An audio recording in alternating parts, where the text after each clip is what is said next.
थे और इन्हीं नखों से वो उस पलास के पेड़ के नीचे लगा खोदने का काम ज्यों ही खत्म हुआ त्यों ही रामधन ने उस गड्ढे में झांक कर देखा। उसे उस गड्ढे में Subscribe now and press the bell icon. Never miss an update. जब उसे मिला भूत ही खजाना। कहते हैं कि देने वाला जब भी देता छप्पर फाड़ के, पर ये जो देने वाला है वो ईश्वर की ओर इशारा कर रहा है। पर आपको पता है क्या कि अगर कोई भूत भी अति प्रसन्न हो जाए तो वह भी मालदार बना देता है। जी हाँ, हम आज बात कर रहे हैं एक ऐसे भूत की जिसने एक घूम घूम कर मूंगफली और गुड़धनिया, गुड़ और मुरमुरे चावल के भुजे से बना बहुत छोटा छोटा लड्डू के आकार की खाने की वस्तु बेचने वाले पर इतना प्रसन्न हुआ कि उसे मालदार बना दिया। आखिर क्यों और कैसे? आइए इस कहानी को आगे बढ़ाते हैं ताकि इन रहस्यों पर से पर्दा उठ सके। हाँ, एक बात और, इस कहानी को आगे बढ़ाने के पहले मैं आप लोगों को बता दूं कि इस कहानी में कितनी सत्यता है यह मैं नहीं कह सकता, क्योंकि यह कहानी भी मैं अपने गांव जवार में सुनी है और गवई जनता की माने तो इस घटना को घटे लगभग 70-80 साल हो गए होंगे। पहले गांवों में कुछ बनिया फेरी करने आते थे, आज भी आते हैं पर कम मात्रा में। कोई छोटी मोटी खाने की चीजें बेचता था तो कोई श्रृंगार के सामान या धनिया मसाला आदि। ये लोग एक दूरी एक पात्र में इन सामानों को रखकर गांव घूमकर बेचते थे। आज तो जमाना बदल गया है और गांवों में भी कई सारी दुकानें खुल गई हैं और अगर कोई बाहर से बेचने भी आता है तो ठेले पर सामान लेकर या साइकिल आदि पर बर्फ, आइसक्रीम आदि लेकर। हाँ, तो ये कहानी एक ऐसे ही बनिए से संबंध रखती है जो गांव घूमकर मूंगफली, गुड़धनिया, मसलपट्टी आदि बेचता था। इस बनिए का नाम रामधन था। रामधन सूनी पगडंडियों, बड़े बड़े बगीचों आदि से होकर एक गांव से दूसरे गांव जाता था।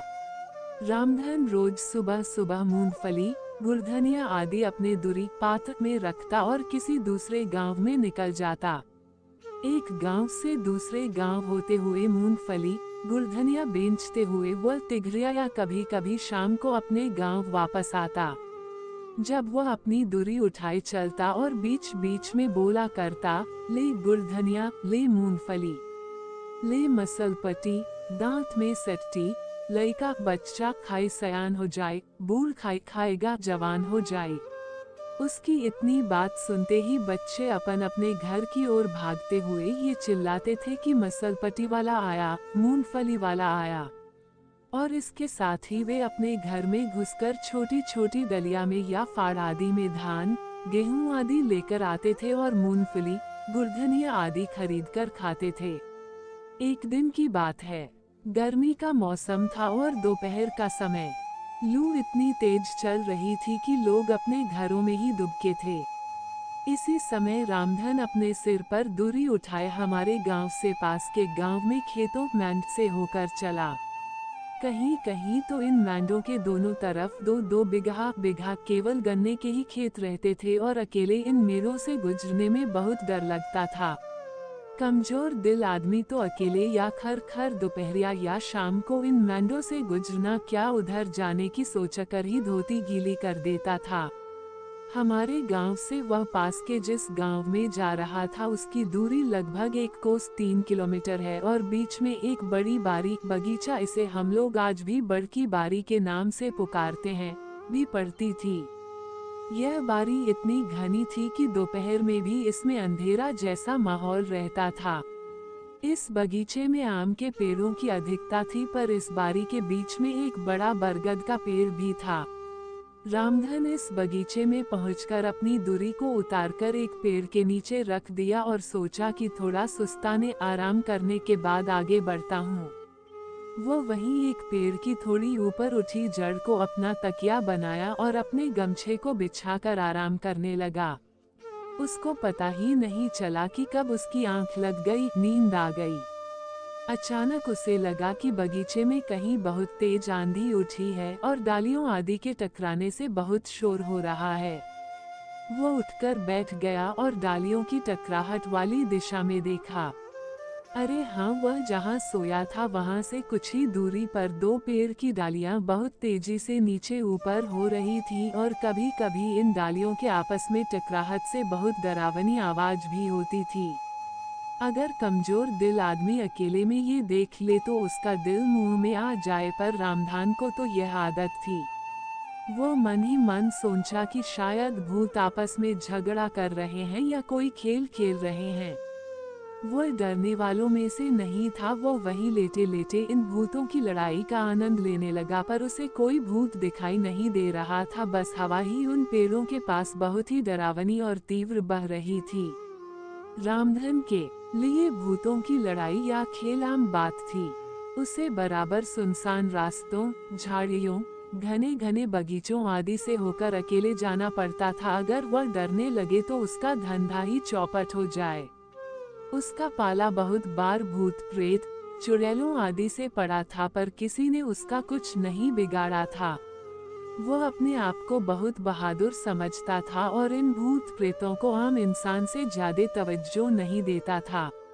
रामधन ने लेटे लेटे ही अचानक देखा कि एक बड़ा ही भयंकर और विशालकाय प्रेत इस पेड़ से उस पेड़ पर क्रोधित होकर कूद रहा है और इसी कारण से उन दोनों पेड़ की डालियां बहुत वेग से चरा-मरा की आवाज करते हुए नीचे ऊपर हो रही हैं।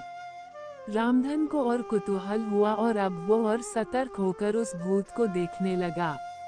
अरे रामधन को लगा कि अभी तो ये प्रेत अकेले था, अब ये दूसरा कहाँ से आ गया।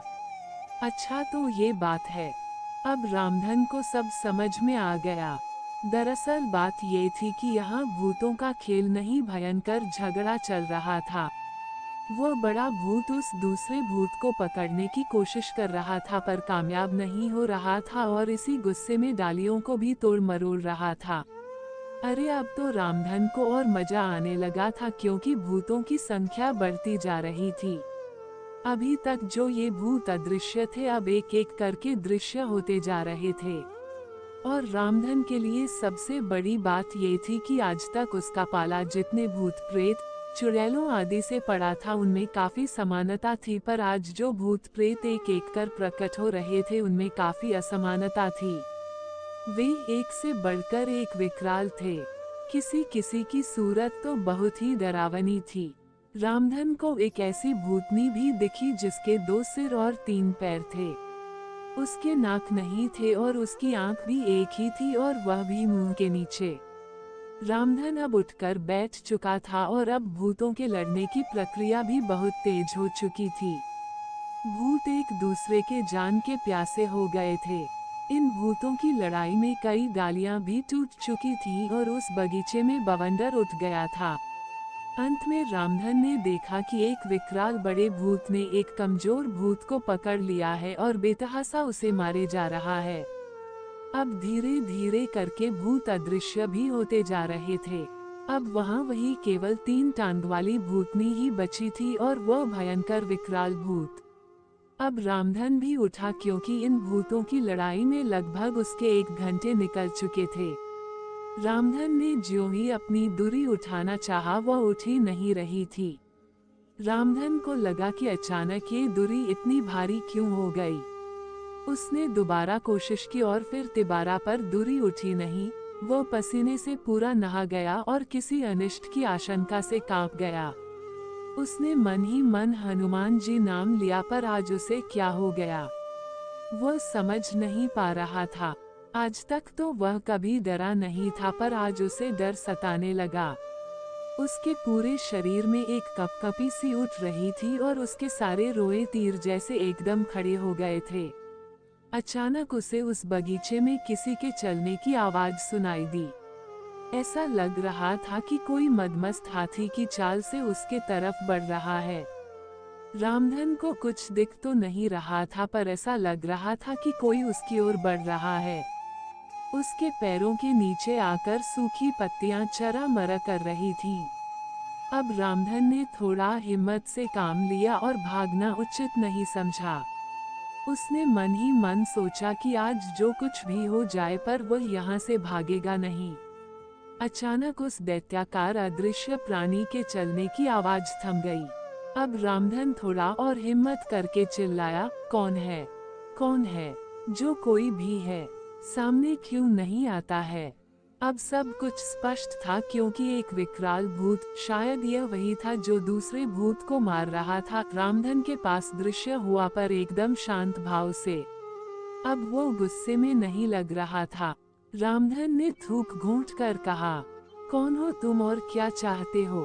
क्यों मुझे परेशान कर रहे हो? मैं डरता नहीं। एस। वो विकराल भूत बोला, डरो मत, मैं तुम्हें डराने भी नहीं आया हूँ।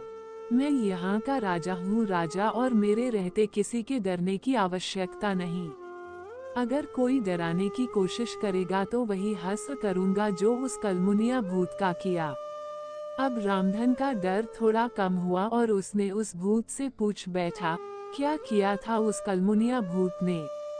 वह विकराल भूत हंसा और कहा, वह कलमुनिया काफी दिनों से इस ललमुनिया तीनटिंगरी को सता रहा था।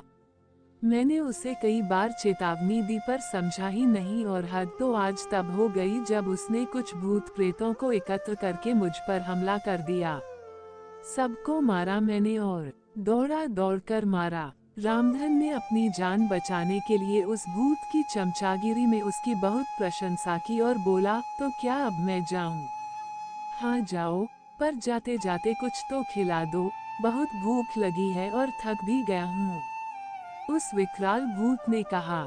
रामधन ने उस भूत से अपना पीछा छुड़ाने के लिए थोड़ा गुड़धनिया निकालकर उसे दे दिया। गुड़धनिया खाते ही वह भूत रामधन से विनीत भाव में बोला कि थोड़ा और दो ना, बहुत ही अच्छा है।